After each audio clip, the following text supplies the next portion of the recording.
నిన్నటి రోజున శరణాగతికి కొన్ని సూత్రాలు ఉన్నాయని చెప్పుకున్నాం కదా. అయితే వాటికి ఉదాహరణ కూడా ఒకసారి చూస్తే మనకి శరణాగతి బాగా అర్థమవుతుంది. పరమాత్మనికి లొంగిపోవడానికి ఇష్టపడని వాటిని తిరస్కరించడం అన్న సూత్రానికి ఉదాహరణ భరతుడు రాజ్యాన్ని తిరస్కరించాడు. రాజ్యం ఉంటే నాకు రామచంద్ర స్వామి దూరం అవుతాడు అని.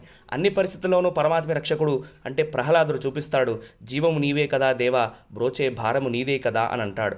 పరమాత్ముడిని మన రక్షకునిగా అంగీకరించడము అంటే గజేంద్రుడు చిట్ట చివరికి అంగీకరిస్తాడు. నీవే తప్ప ఇతప్పరం బెరుంగన్ అని.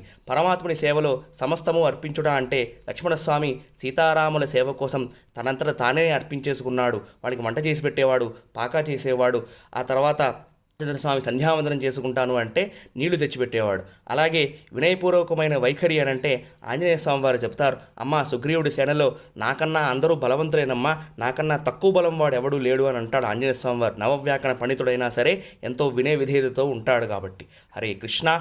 జయ